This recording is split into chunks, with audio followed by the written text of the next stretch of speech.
Salut Martine. Bienvenue les amis. Nous sommes heureux de passer ce temps de prière avec vous. On vous propose un nouveau format. Et oui, il a fallu s'adapter à la situation sanitaire actuelle et faire preuve de créativité. Martine, est-ce que tu peux nous dire comment va se dérouler ce moment de prière, qui, je le rappelle, est inscrit dans la semaine universelle de prière? Mais oui, des intervenants vont présenter le thème du jour et nous donner une courte méditation. Ensuite, chacun pourra prier seul ou en groupe en mettant la vidéo sur pause entre les sujets de prière. Alors, n'hésitez pas à mettre des commentaires, un j'aime ou à actionner la cloche. Cette semaine nous réserve des surprises. Nous vous laissons découvrir les intervenants du jour.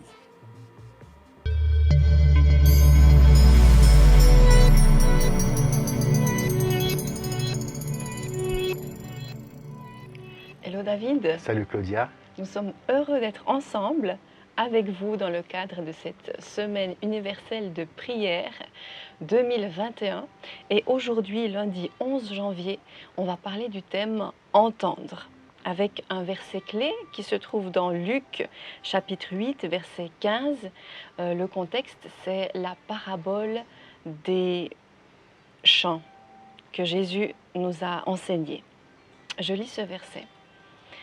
Avec d'autres, par contre, c'est comme si la graine tombait dans une bonne terre. D'un cœur sincère et volontaire, ils entendent la parole. Ils s'y accrochent, ne se laissent pas décourager et portent du fruit. La méditation du jour nous est proposée par Andy Bachmann-Roth, qui est co-secrétaire général de l'Alliance évangélique suisse. C'est parfois exaspérant. Mes enfants ne m'entendent pas, surtout lorsqu'il s'agit de se laver les mains ou de se coucher. Et après tant d'entretiens, je n'ai aucune idée de ce que l'autre personne a essayé de me dire. L'écoute mutuelle, cela n'a évidemment pas seulement à faire avec la transmission des ondes sonores.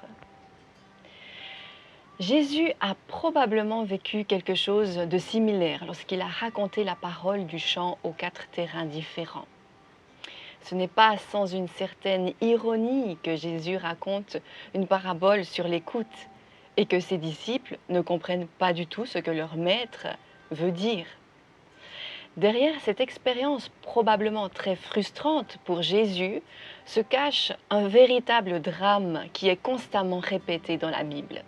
Des personnes avec des oreilles capables d'entendre ne peuvent pas entendre. La raison de cette absence d'écoute n'est pas simplement un manque de compréhension. Il semble y avoir des vérités qui occupent plus que notre esprit. Pour les prophètes, comme pour Jésus, il y a un problème épistémologique beaucoup plus fondamental. Pour entendre, a dit Jésus, il faut un cœur sincère et disposé.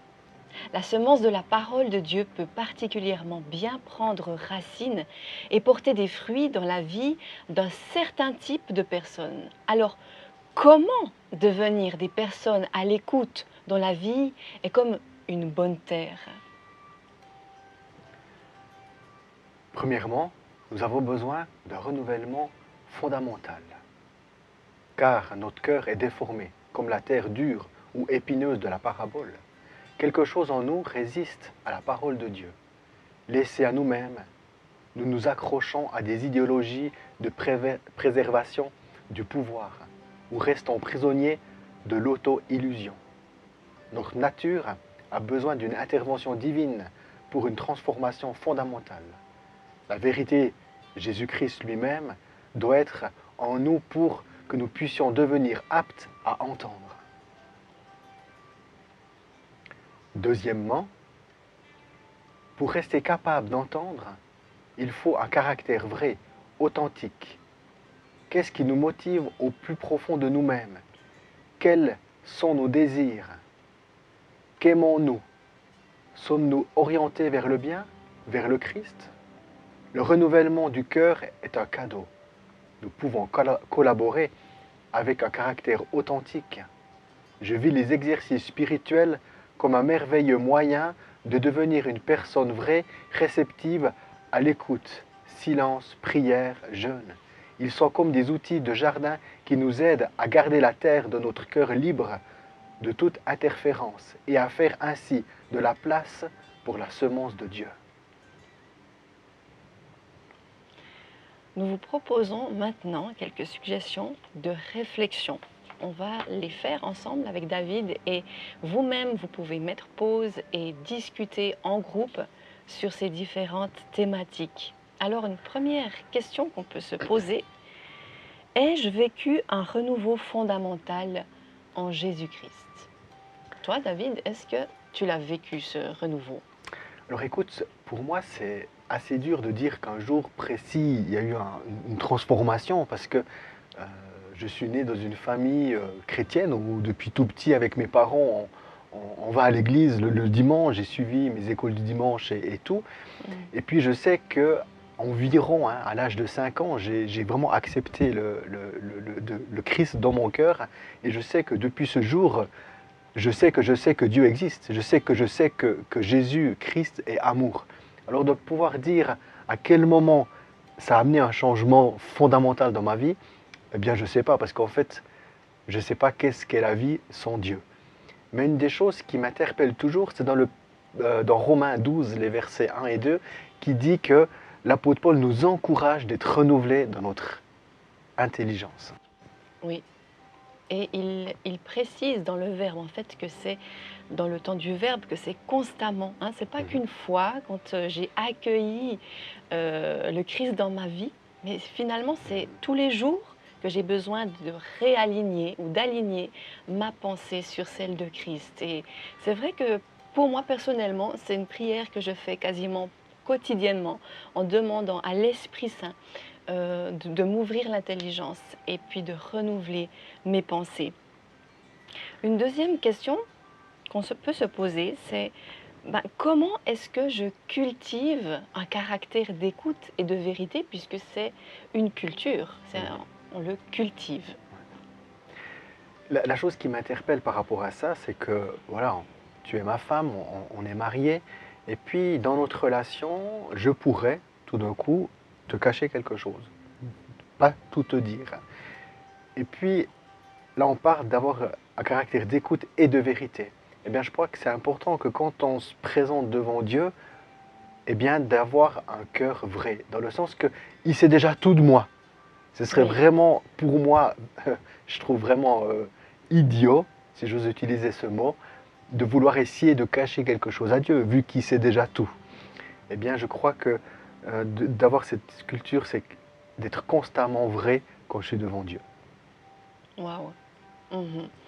Et moi, je pense à ce verset de l'Ancien Testament qui dit que c'est dans le calme et la confiance que sera votre force. J'ai pu le découvrir et le développer dans ma vie, que c'est au moment où je me pose dans la présence de Dieu, que je fais taire ses voix autour de moi, que j'arrive à recevoir sa paix, à vraiment me connecter à lui. Et il y a cette histoire qu'on connaît tous de Marthe et Marie, lorsque Jésus arrive chez elle et on dit que Marthe est affairée aux travaux de la maison. Et Marie, qu'est-ce qu'elle fait? Elle vient s'asseoir au pied de Jésus, elle écoute la voix du Maître. Et Jésus va dire, mais Marthe, Marthe, tu t'inquiètes pour peu de choses. Marie a choisi la meilleure part, celle de m'écouter. Et cette Marie est extraordinaire parce qu'elle nous apprend à laisser toutes les choses aussi qu'on peut faire, parce qu'on a tous un agenda surchargé par moment, mais dire stop maintenant, si je veux entendre Jésus, il va falloir que je m'arrête et que je crée une atmosphère de paix, une atmosphère où je suis capable tout d'un coup d'entendre. Et pour ça, il y a des temps de repos, des temps de sabbat dans nos semaines qui doivent être agendés pour pouvoir entendre. Donc voilà comment je peux développer un caractère d'écoute et de vérité. On vous propose une troisième réflexion. Quelle a été la dernière parole de Dieu que j'ai entendue pour moi? C'est une question qui est intéressante parce qu'on est dans le thème par rapport à lire la Bible. Par exemple, pour moi, depuis tout petit, enfin depuis enfant, j'ai reçu une Bible, c'était au nom de l'église où on allait avec mes parents. Oui. Et puis c'était la Bible d'études de la Thomson. Du coup, c'était ma Bible que depuis enfant, je lis. Et puis je me suis amusé enfin, à souligner les mots qui m'interpellaient, à faire des annotations. Et puis, à un moment donné, c'est comme si je me suis habitué au langage de cette traduction de Bible. Et puis dernièrement, je me suis acheté une nouvelle Bible. C'est la Nouvelle Français Courant. Et j'ai été vraiment interpellé dans la manière qui traduisait le texte. Et puis j'ai acheté cette Bible. Et puis en lisant cette... j'en ai fait ma nouvelle Bible en fait, hein, cette Nouvelle Français Courant. Et puis en lisant le texte, c'est comme si je le découvre tout à nouveau. Hein, dans le sens, c'est comme si le texte me parle. J'ai l'impression que dès que j'ouvre la Bible, Dieu me parle tout de suite. Wow. Qu'avant, je lisais, mais j'avais tellement l'habitude de ces traductions, c'est comme s'il fallait tout le temps que je me force à lire la parole, qu'aujourd'hui, dans cette nouvelle traduction, j'ai l'impression que le texte, il me parle beaucoup mieux. Et en fait, je suis devenu amoureux de cette nouvelle Bible. Mm. Et puis, je sens vraiment que dès que je l'ouvre, je commence de lire, et bien tout de suite, il y a des mots, des phrases qui vraiment qui m'interpellent, dont, en lisant les psaumes, j'ai été interpellé où chaque fois le psalmiste s'est dit « Je regarde à toi, Seigneur. Je lève les yeux vers toi. » Et puis, voilà, c'est une parole qui m'encourage en tout temps. Le Seigneur qui m'encourage à me dire « David, regarde à moi. » Pas aux circonstances, mais regarde à moi. Waouh. Oui, on est tellement bénis avec toutes les traductions de Bible qui existent et c'est comme tu dis, ça apporte des éclairages différents. Tout à coup, je reçois la parole de Dieu comme si je la découvrais pour la première fois. C'est magnifique. Maintenant, on aimerait vous proposer des sujets de prière. Et là aussi, vous pourrez à chaque fois mettre sur pause et pouvoir aussi intercéder et prier dans ces sujets. Alors le premier sujet, c'est pour toutes les personnes, institutions et églises qui nous aident à devenir ces personnes capables d'entendre et comprendre la parole de Dieu. Nous prions aussi pour la possibilité que la parole de Dieu puisse être prêchée librement et de manière audible pour tous, liberté de religion et d'opinion. Nous pouvons prier là où nous sommes, là où nous avons laissé le sol de notre cœur sans entretien et où la parole de Dieu ne peut plus nous pénétrer. Là où la distraction et le divertissement nous empêchent d'écouter tranquillement la parole de Dieu. Pour les institutions d'enseignement théologique, qu'elles puissent être des lieux de transfert de connaissances holistiques où les futurs responsables deviennent des personnes qui entendent. Pour les églises, que par leur travail, les gens vivent un renouveau fondamental en Jésus-Christ et deviennent ainsi capables d'entendre. Maintenant, on aimerait vous proposer une prière. Alors prions ensemble. Seigneur, accorde-nous un cœur capable d'entendre. Remplis-nous d'une attente joyeuse quand nous ouvrons la Bible. Aidons-nous à avoir l'oreille entièrement ouverte à la parole que tu nous adresses. Seigneur, accorde-nous un cœur capable d'entendre. Fais de nous de véritables personnes prêtes à recevoir ce que tu veux nous dire à travers ta parole. Seigneur, accorde-nous un cœur capable d'entendre. Permets-nous de nous aider les uns les autres à sortir de notre surdité spirituelle. Aide-nous à devenir des communautés qui entendent. Dans le nom de Jésus. Amen. Nous avons été heureux de partager ce moment avec vous et nous vous souhaitons toute la bénédiction du Seigneur. Merci Claudia.